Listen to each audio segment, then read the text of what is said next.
Hello everyone, welcome to Sanmarga classes. ಭಾಗಲಬ್ಧ ಸಂಖ್ಯೆಗಳು ಅಧ್ಯಾಯದ 31ನೇ ಪ್ರಶ್ನೆಯನ್ನ ಗಮನಿಸಿ.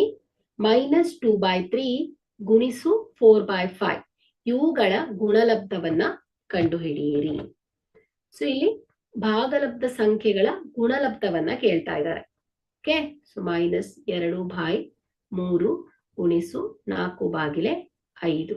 ಸೊ ಇಲ್ಲಿ ಭಾಗಲಬ್ಧ ಸಂಖ್ಯೆಗಳನ್ನ ಗುಣಿಸ್ಲಿಕ್ಕೆ ನಾವು ಅಂಶಗಳೊಂದಿಗೆ ಛೇದದೊಂದಿಗೆ ಗುಣಿಸ್ಬೇಕು.